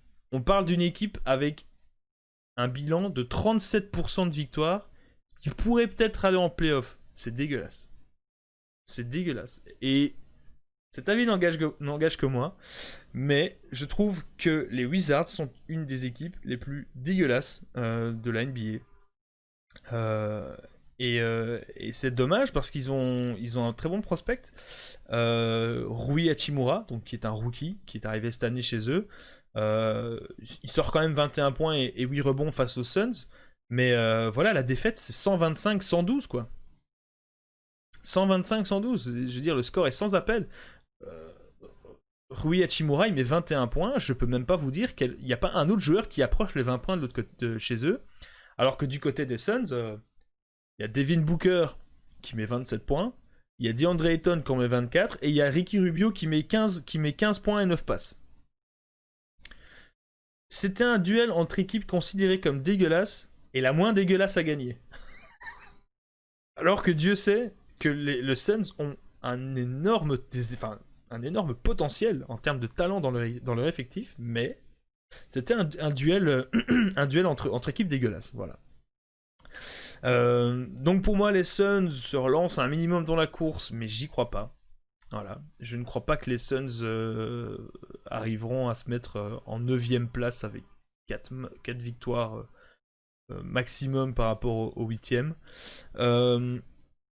Et les Wizards pour moi c'est mort. Alors franchement, on est entre nous. Attention, si vous voulez faire un clip, allez-y. Mais si les Wizards se qualifient pour les playoffs, ok, ou pour le mini tournoi et qui venaient à gagner face potentiellement aux Nets à l'heure actuelle si on prend le classement, franchement, vas-y, je tiens à mes cheveux, hein. Même pas, je me rase la barbe.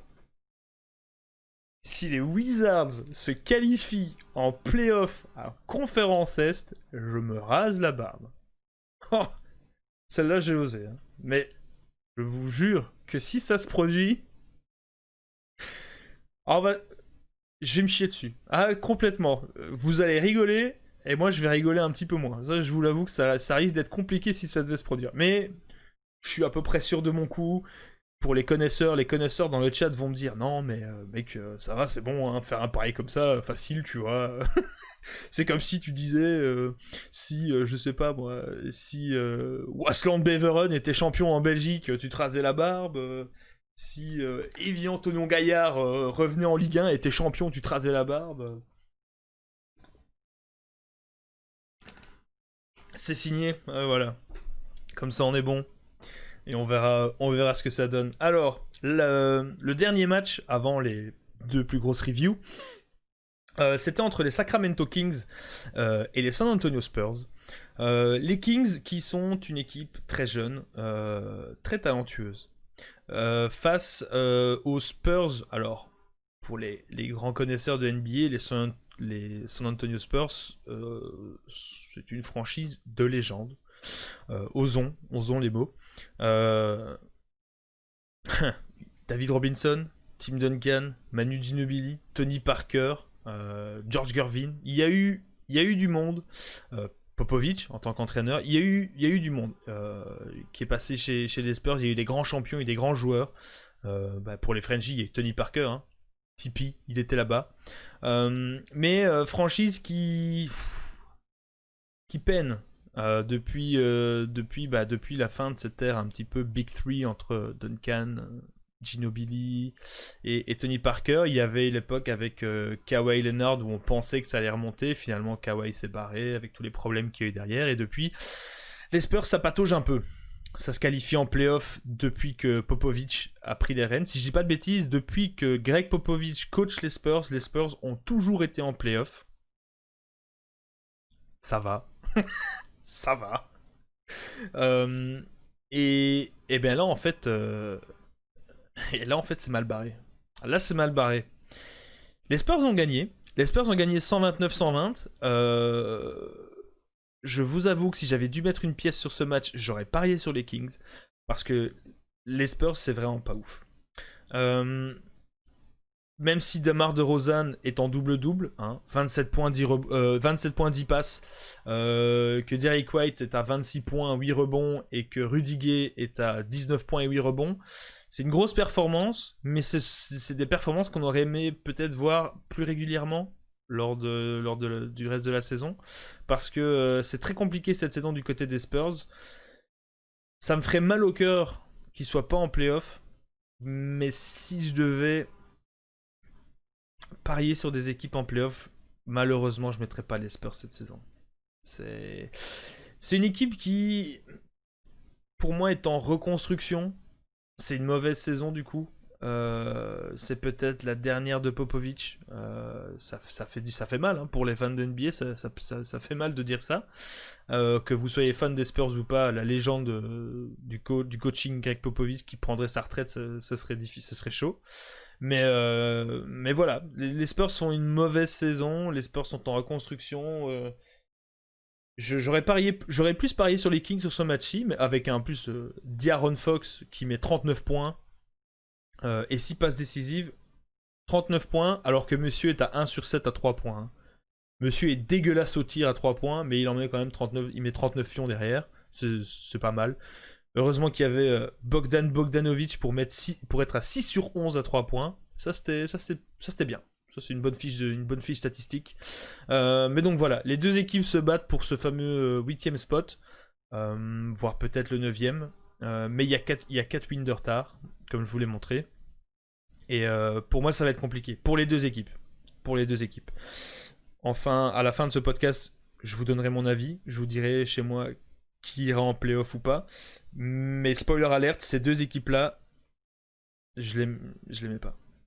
Clairement pas. Aldridge, sors-toi les doigts. Exactement. Aldridge, il est...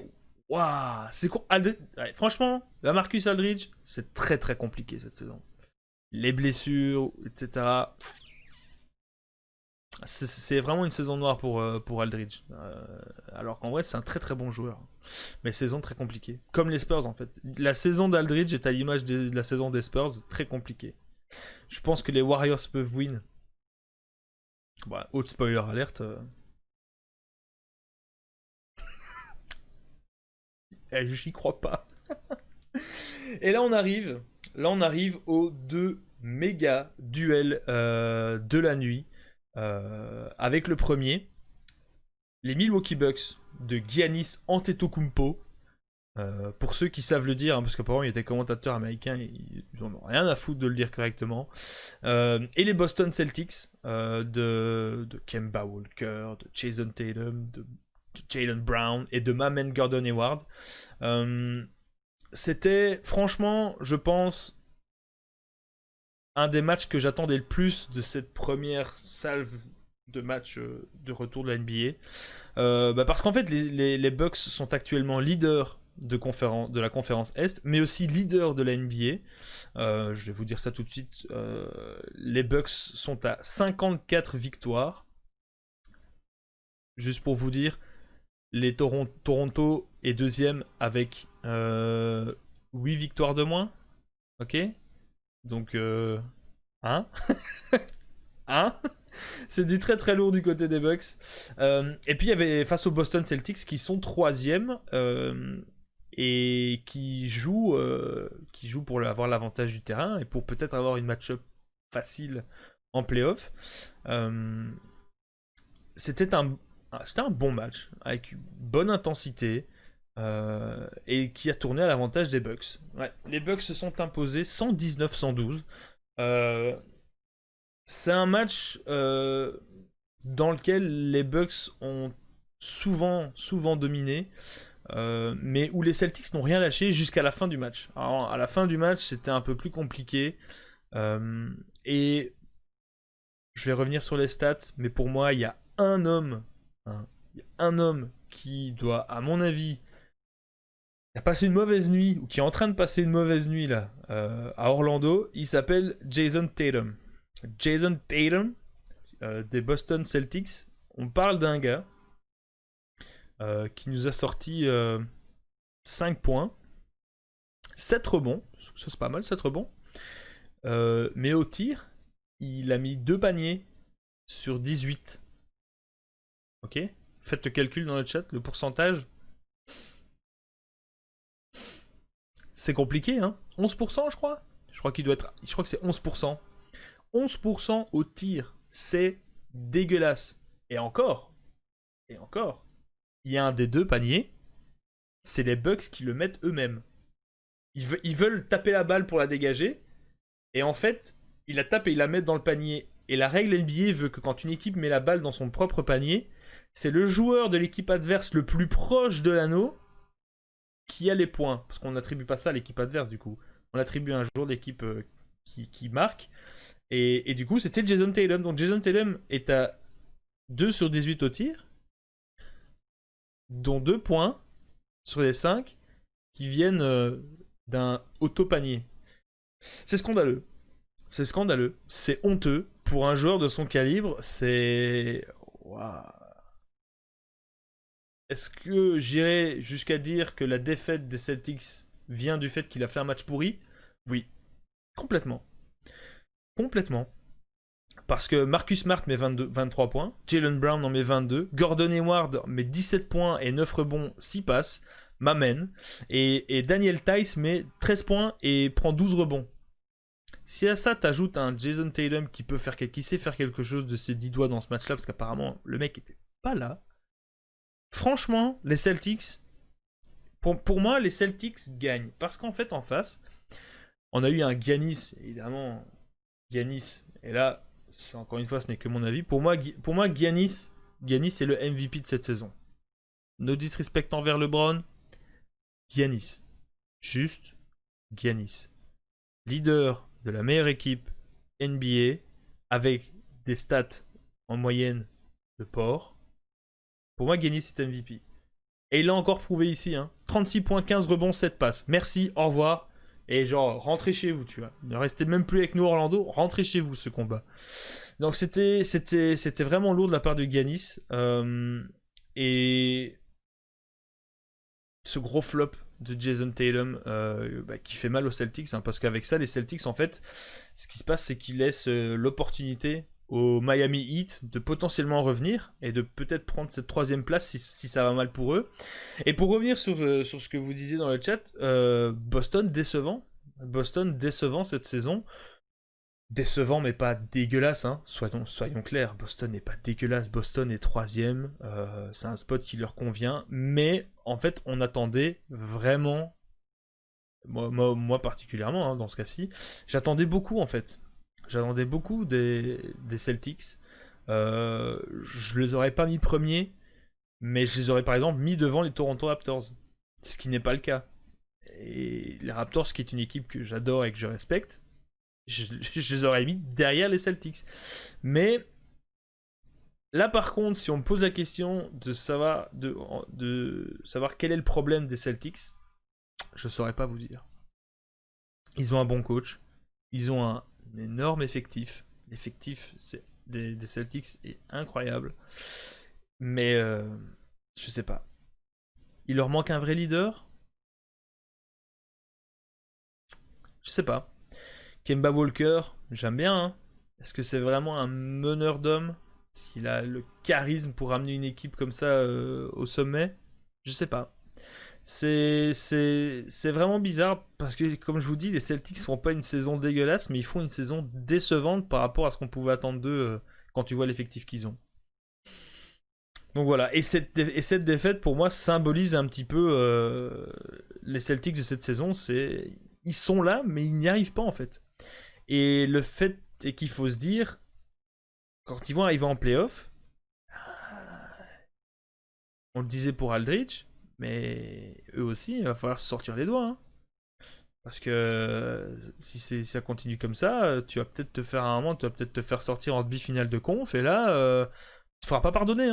Tu te feras pas pardonner. Pour moi, les Celtics sont à la base, pour moi, avec l'effectif qu'ils ont, les Celtics, c'est une équipe qui doit jouer la finale de conférence.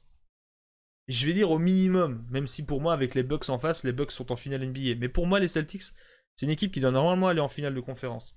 Et apparemment, ils ont peut-être pas les épaules pour ça, en fait.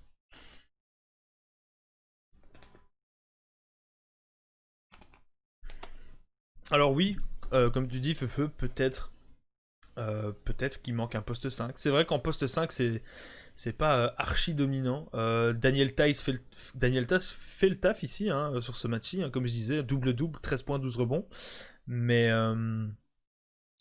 ouais, c'est peut-être un poste où ils sont un peu faiblards, mais après, quand tu vois le salaire qu'il y a par exemple sur les... Parce que c'est un truc qu'il faut prendre en considération, en NBA, c'est le salaire qu'il y a sur des Jaylen Brown, des Jason Tatum, des Gordon Hayward, des Kemba Walker. Est-ce que tu peux vraiment dépenser encore pour avoir une superstar en poste 5 ? À mon avis, il devrait chercher un, entre guillemets, mid-range, mais un bon poste 5. Un gars, tu peux lui faire confiance. Parce que j'adore Daniel Theis, mais je sais pas si c'est un gars qui va pouvoir avoir une ligne de stats sur la longueur comme ça, tu vois. Et c'est vrai que c'est peut-être ce qui leur manque aussi. Et dire que pour moi, Tatum était le nouveau Melo. Tatum est très très bon. C'est un crack, comme on dit. Sinon, c'est un très très bon joueur, mais il il s'est chié dessus. Sur ce match-ci, il s'est chié dessus. Alors, premier match, le retour. Franchement, c'est dommage d'avoir perdu un match aussi important, mais à la limite, on peut dire genre, je l'excuse, tu vois, à l'aise. Et on verra au deuxième match. S'il sort une perf pareille au deuxième match, alors là, par contre, il va vraiment falloir se poser des questions. Parce qu'ils sont obligés de gagner le prochain. Et il va falloir que TLM fasse autre chose, quoi. Timberwolves champion aussi. Mais ça, c'est dans mes rêves les plus fous, ça. Ça, c'est dans mes rêves les plus fous. Towns. Tu veux Towns aux Celtics? Bah, j'y crois pas une seconde. Le salaire est trop gros. Voilà, cherche pas plus loin. Et Towns bougera pas des Wolves maintenant qu'il commence à avoir ses poteaux d'Angelo Russell.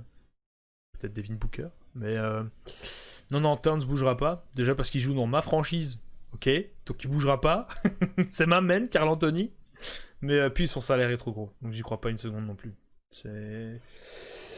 Non. Pour moi, il bougera pas. Il bougera pas. Il faudrait chercher.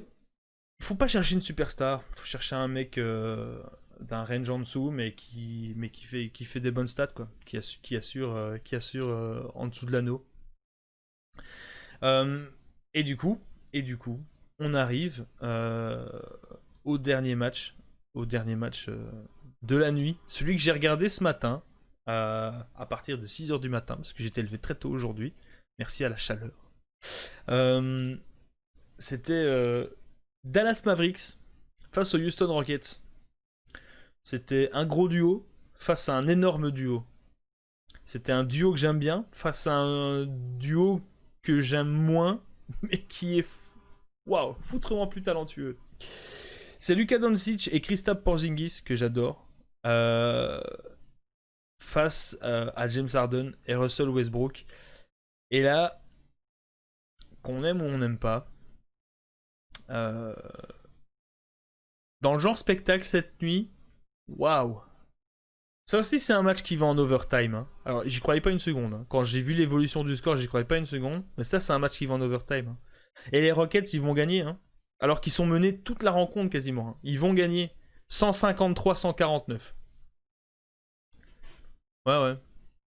On a quasiment deux équipes à 150 points là. On a 300 points sur une soirée, sur un match. 300 points. Merci, au revoir. Et attendez, hein. Prenez une serviette bien froide. On se mouille la nuque. On se met la serviette comme ça sur la nuque et on frotte comme ça.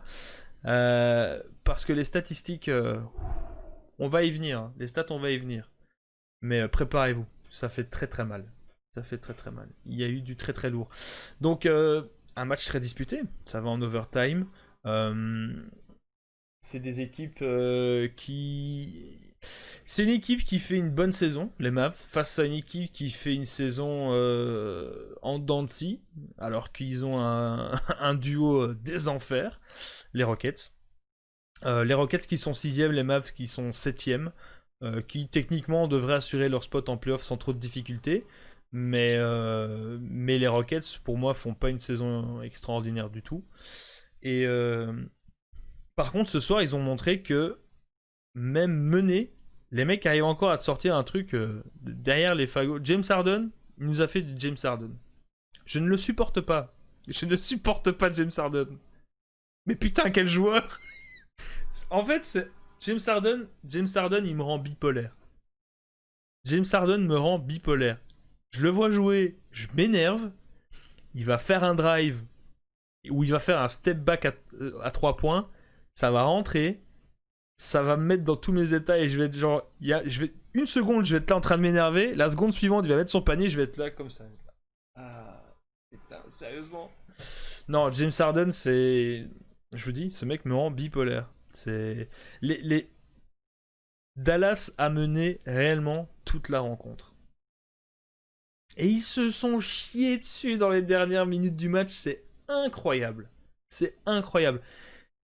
C'est pas un choke all-time, tout ce que vous voulez ou quoi. Mais on est quand même sur du... On est quand même... Alors, difficile de dire si les Mavs ont choke ou si Westbrook et Harden sont passés en 6ème vitesse, tu vois. Ou en 7ème.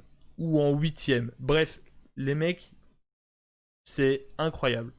Ils ont fait en fin de match les drives parfaits. Russell Westbrook a été chercher des paniers. Lui non plus. Je suis pas un grand fan du personnage, mais quel putain de joueur. Il a été chercher des paniers. Tu te demandes comment. Il y a un gars, il fait une tête et demie en plus que lui. C'est pas grave, gros. Quand ils sautent, ils sont à la même hauteur. Et donc le gars, il va aller chercher un drive, il met le panier comme ça. Il nous fait une petite roulade du bout des doigts et ça rentre. Harden, c'est pareil. Harden, il fait des Eurostep de dingue et ça rentre. Ou alors il tire n'importe comment. Tu te dis, il va juste chercher une faute. Et en fait, ça rentre et il a le N1 à côté. C'est incroyable. Ils ont été chercher les fautes qu'il fallait. Ils ont mis la pression au bon moment. C'était franchement, j'aime pas les Rockets, mais grosse démonstration. Grosse démonstration pour montrer le mental qu'ils peuvent avoir parfois et pour montrer qu'ils ont vraiment les superstars qui peuvent faire le taf, quoi.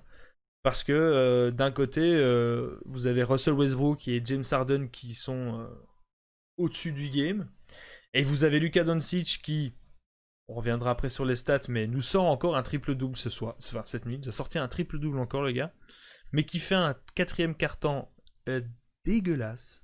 Mais dégueulasse. Il est à 1 sur 9 à 3 points. Et il a forcé. Alors certes, c'est un talent pur, c'est un énorme joueur. Il a un avenir incroyable qui l'attend, à mon avis. Mais là, il a trop forcé. Est-ce qu'il a trop forcé parce que les gens autour de lui sont intrinsèquement moins forts et donc peut-être qu'il se disait genre c'est bon, ça je peux aller le chercher, que lui non, et donc il compte sur moi. Je sais pas. Alors qu'en plus, les Rockets jouent ce qu'on appelle small ball, c'est-à-dire qu'ils n'ont pas de vrais joueurs intérieurs, de gars qui font 2m20 en dessous de l'anneau. Ils ont pas ça, les Rockets. Je crois que le plus grand, il fait 1m50. Donc c'est incroyable ce renversement de situation et les fautes qu'ils ont été chercher.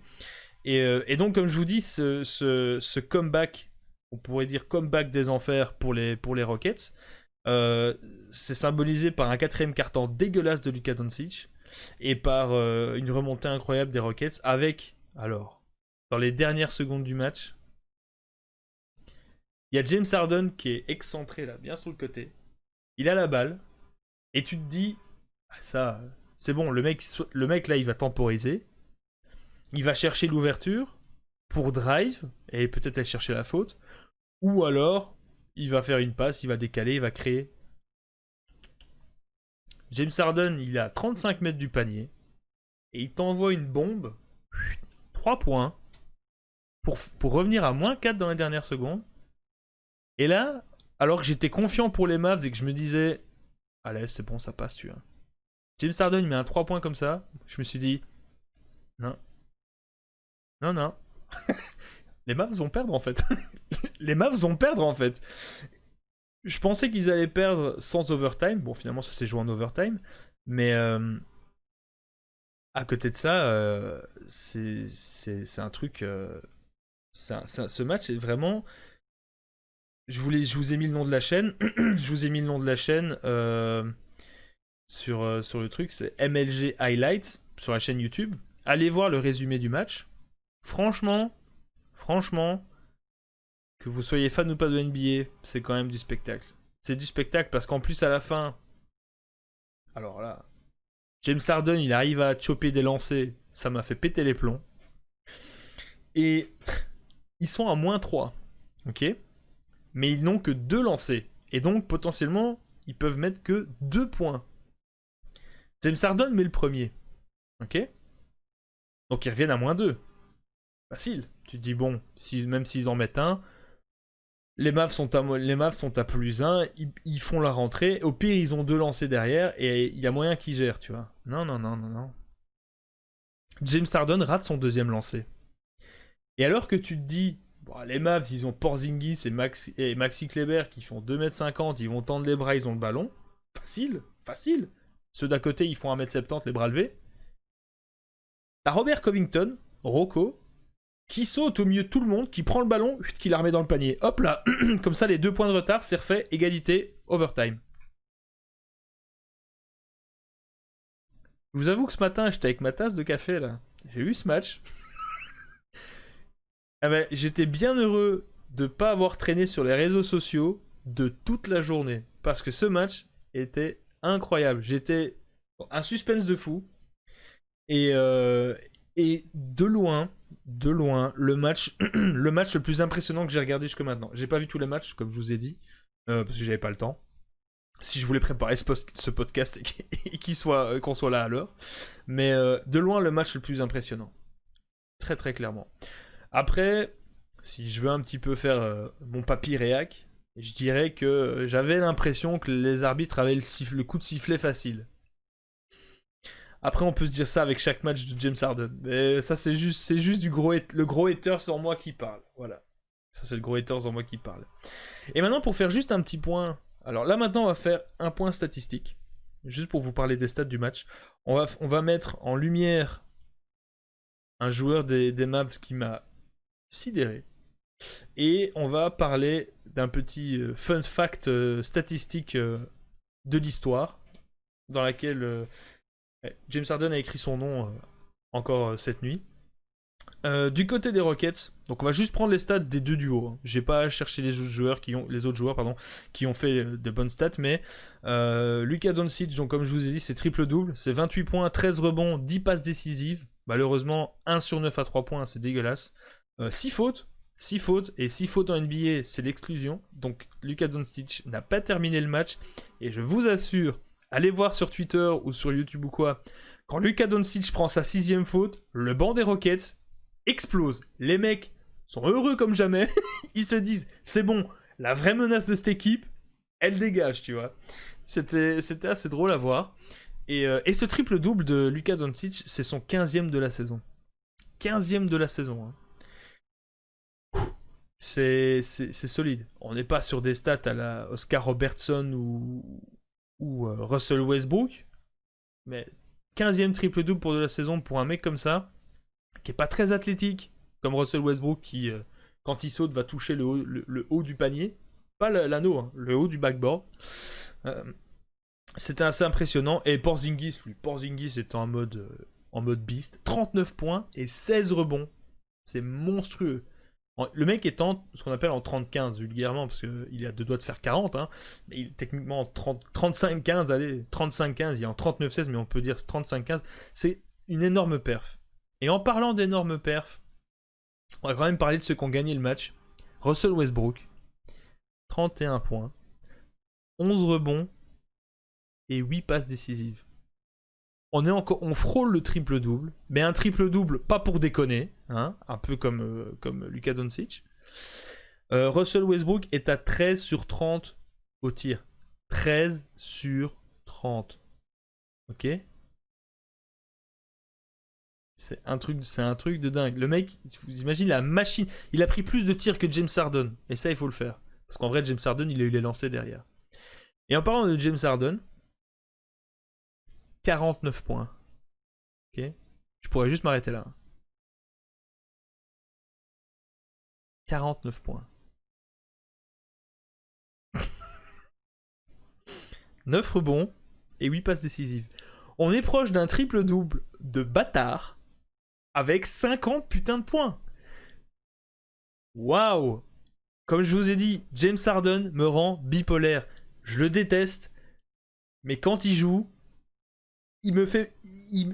voilà, je pète les plombs, mais dans les deux sens du terme. Parce qu'il me fait rager de dingue, et parce qu'il me fait baver de ouf. C'est incroyable. Je le déteste, et en même temps, c'est juste une brute. Il mérite pas d'être MVP parce que les stats de son équipe font... Les résultats collectifs font que... Voilà. Mais si les Rockets étaient premiers de conférence ou deuxième, c'est un MVP, mais sans conteste. 49 points, 9 rebonds, 8 passes, c'est incroyable. C'est incroyable. C'est une performance de dingue de James Harden. C'est 14 sur 20 au tir. 14 sur 20 au tir, donc il est à plus de 50% au tir. Et ça, c'est le petit fun fact un peu... comment dire historique. James Harden a fait hier son 20e match avec plus de 40 points. Ok ? C'est la 2e saison qu'il fait ça. Consécutive. Donc ça s'appelle des saisons back-to-back, comme on dit. Donc back-to-back, 2 saisons avec au minimum 20 matchs avec 40 points dedans. Ok ? James Harden est rentré dans l'histoire hier avec ce record qu'il partage avec nul autre que Will Chamberlain. Alors, pour ceux qui connaissent la NBA, on s'écarte un petit peu de la NBA actuelle, mais petit point histoire. Pour ceux qui connaissent la NBA, je ne vous présente plus Will Chamberlain. Pour ceux qui ne la connaissent pas, tapez juste Will Chamberlain, sur Google et vous mettez record à côté. Voilà. Et s'il y a un moment, donc il y a un ovni qui a joué, hein. Il y a un mec qui n'est pas humain qui a joué, qui s'appelle Michael Jordan. Hein. Il venait de quelque part, mais pas d'ici. Mais avant lui, il y a quelqu'un qui avait fait les premiers pas, qui était venu en tant qu'alien dans la NBA, et c'est Will Chamberlain.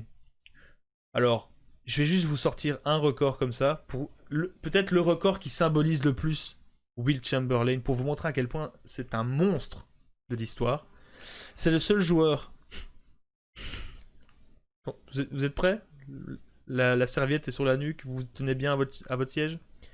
Will Chamberlain est le seul joueur de l'histoire à avoir marqué 100 points dans une rencontre. 100 points à lui tout seul dans une rencontre. Voilà. On va fermer le chapitre Will Chamberlain ici. Et c'est pas mal, hein. C'est pas mal, hein. Et pour revenir sur le match, ça c'est le petit élément en plus que je voulais souligner, c'est la performance incroyable de Trey Burke, le joueur des Mavs, qui nous a sorti une perf à 3 points. Ah, là aussi il faut se lever tôt, hein, pour revoir un mec qui fait des stats pareils. 8 sur 10 à 3 points. 80% au tir à 3 points. En sachant qu'il rate les 2 derniers qui tirent. Donc ça veut dire que à un moment du match, il était à 8 sur 8. Et que s'il avait dit j'arrête de tirer à 3 points et je joue les passes ou je joue les petits 2 points, il aurait pu terminer à 8 sur 8, c'est-à-dire à 100% à 3 points. Hein, et pas en faisant un tir, en mettant 8. Incroyable. Ça, c'était la petite stat que je voulais souligner dans ce match qui en fait, au début, il en met un, t'es là genre ok. Puis il en met 2, fait ok, ça va. Puis le mec, il arrive à 6 sur 6 à 3 points, tu fais pardon.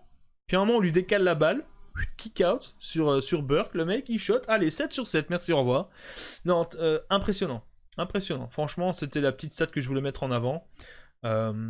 Et donc, pour terminer un petit peu sur ce match, dire que les Mavs, il va falloir un petit peu redresser la barre, et que les Rockets sont bien là. Parce que les Rockets vont jouer Portland juste après, Portland qui joue aussi sa place en playoff. Donc Portland qui va devoir tout donner. Et alors, pour ceux qui sont friands de rivalité, ça va être les retrouvailles entre Westbrook et Lillard. Comment dire, taper Damian Lillard game winner avec Portland, vous allez voir ce qu'il met sur la tête de Casey, vous allez comprendre pourquoi il s'aime pas trop. Voilà. On ne dit pas 35-15, on dit 50. Le mec commence à découper tous les mots, tu sais. 20-10-1-4. Pourquoi ? Ah, pour dire 35. 20-10-1-4. Tu vois. Mais c'est ça aussi qui est drôle avec les stats NBA, c'est que parfois tu dis le mec est en 35. Tu vois, tu dis genre 35 quoi ? Non, 30 points, 5 rebonds, tu vois. C'est assez drôle. Et pour finir ce débrief juste des matchs, après on va parler un petit peu plus NBA globalement, je voulais mettre en avant 2 choses. C'est un côté très américain là que je vais mettre en avant, attention. J'ai voulu mettre en avant Performance of the Night, ok. The performance de la nuit, James Harden. Je pouvais pas faire autre chose. Je pouvais pas mettre quelqu'un d'autre. C'est impossible. C'est impossible. Giannis fait une ligne de stats incroyable, etc. Mais James Harden. James Harden. 49, je répète, 49 points, 9 rebonds, 8 passes décisives. Ok. 49, 9-8. Ok. Laisse tomber. Laisse tomber. Rien que d'avoir cette ligne de stats là qui est juste devant moi, genre, j'arrive pas à me dire, genre, ça a été fait, tu vois. Genre, et le pire, c'est que tu le vois sur le terrain, il est pas en train d'agoniser parce qu'il lui manque 2 poumons, hein. Il est là, hein. Incroyable. Incroyable. Et au-delà de la performance de la nuit, j'ai aussi souligné The Move of the Night. Le move de la nuit. Et là, croyez-moi, il faut s'accrocher aussi. Il faut s'accrocher aussi. Comme je vous ai dit tantôt, c'est difficile de faire plus dangereux qu'un LeBron en mode cyborg, qu'un LeBron en mode playoff. Et vous vous souvenez de cette phrase que j'ai lâchée une fois dans un stream NBA 2K où je disais le dunk autoritaire de LeBron. Je vais vous montrer ce que c'est. Un dunk autoritaire de LeBron. Le gars a montré que c'était encore lui le patron. Hein. À 55 ans, il fera encore ça, vous inquiétez même pas. Vous n'êtes pas prêts.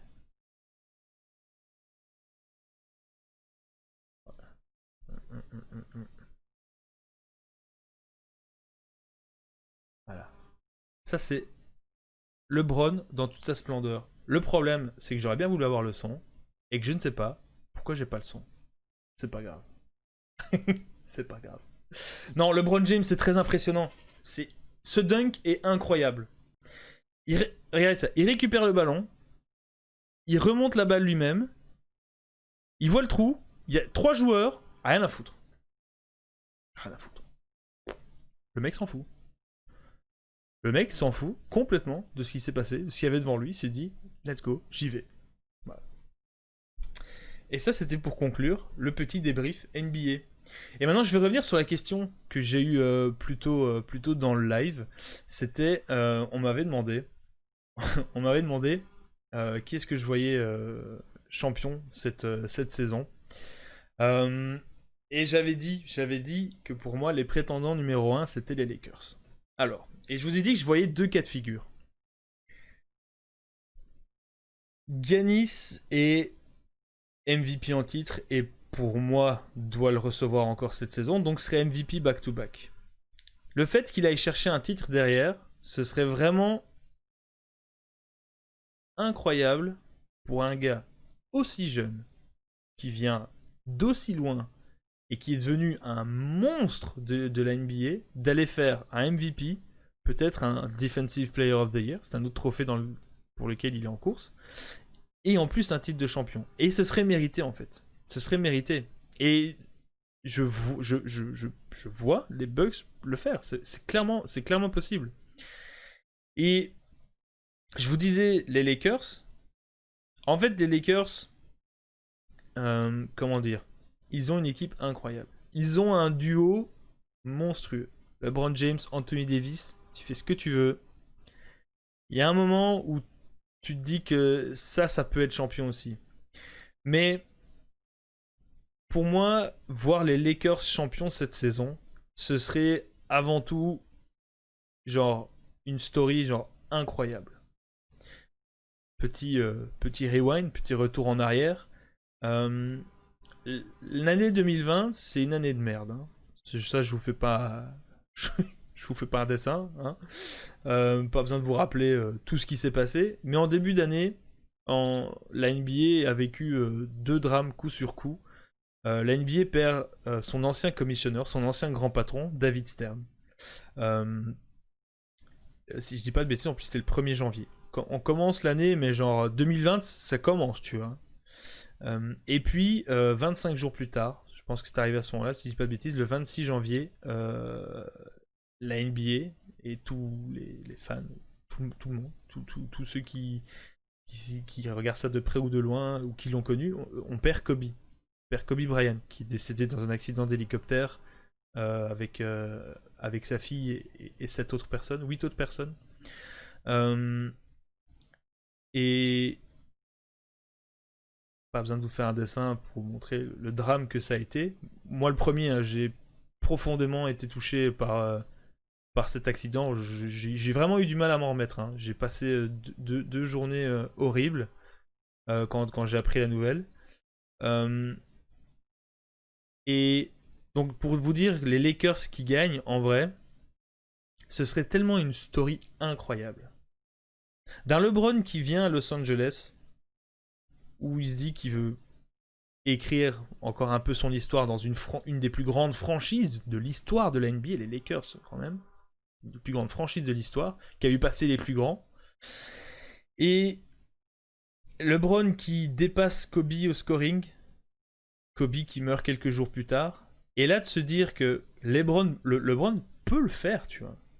LeBron en est capable. Les Lakers en général, mais LeBron en est capable. LeBron peut se dire, je déconnecte tout ce qui me raccorde à un être humain, on enclenche le mode cyborg, et c'est fini. On roule jusqu'en finale, et on gagne. Et c'est pour ça que je me dis qu'ils sont numéro 1, c'est parce que si LeBron le veut, LeBron le peut. Complètement. Et cette story serait incroyable.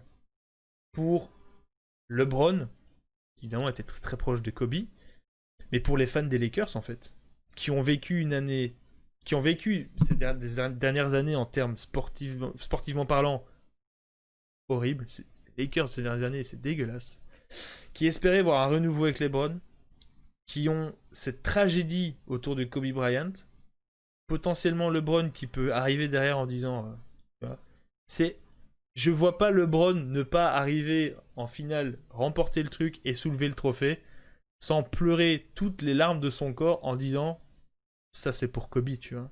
Et ce serait incroyable.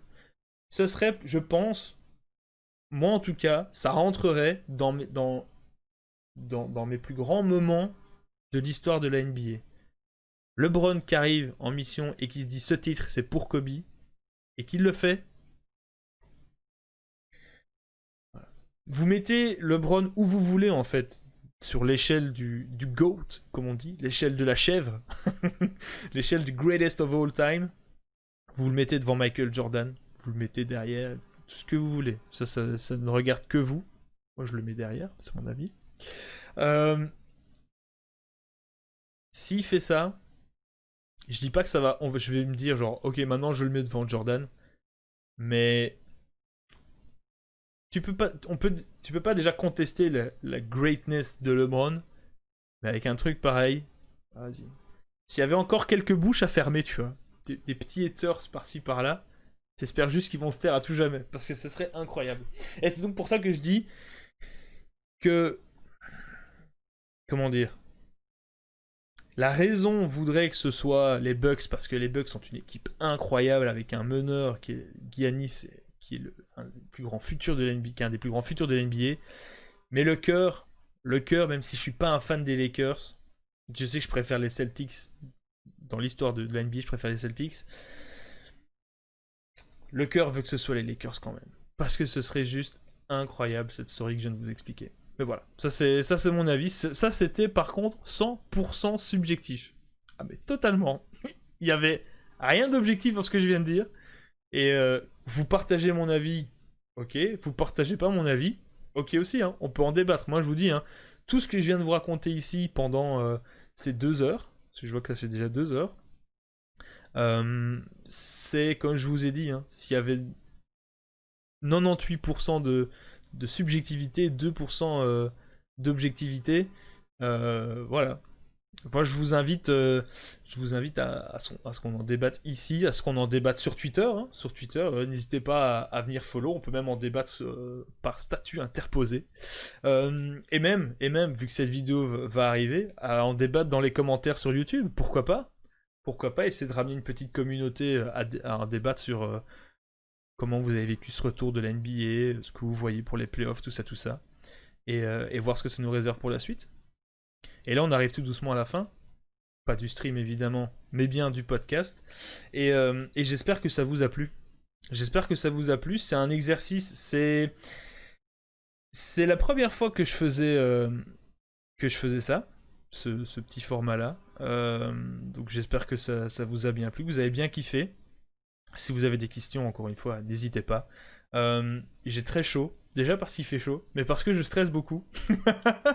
Vous allez vous dire, ouais, mais mec, tu fais du streaming, tu passes ton temps 3 ou 4 fois par semaine pendant 3 heures à parler à des gens et tout, donc pourquoi t'es stressé, tu vois, tu dois être décontracté normalement. Je suis quand même quelqu'un de très timide, moi, à la base. Je suis quelqu'un de très introverti, même. Mais j'ai une grande gueule. En fait, j'ai une grande gueule. Mais je suis quelqu'un de très introverti. Ce genre de choses, par exemple, je déteste. Si ça avait été juste moi qui enregistrais ce podcast et qui vous le diffusait sur YouTube ou quoi, sans l'image en fait, il n'y a pas de problème. Le fait de savoir que vous me voyez parler là pendant 2 heures d'un truc où, certes je m'y connais, mais je suis pas un expert, peut-être que plein de gens ne partagent pas mon avis, peut-être qu'il y en a qui le partagent aussi. En vrai, ça m'a fait stresser de ouf, hein. J'étais super confiant ce matin en train de préparer le podcast et tout. Là, j'ai mon fichier Google Docs qui est ouvert. Et j'étais là en mode genre, allez, j'ai écrit 5 pages, tu vois. Et j'étais là genre, ok, allez, c'est bon, je suis bien rodé. Je vous avoue que j'ai lancé le live. Je me suis dit, oh merde, j'ai peur. Ouais, j'étais pas serein. En vrai, j'étais pas serein. Mais donc voilà, j'espère que ça vous a plu. Et si vous voulez qu'on refasse ça un moment, bah écoutez, n'hésitez pas. Moi, franchement, ça a été un stress, mais ça a été surtout un réel plaisir de diffuser en live, d'enregistrer ce petit podcast.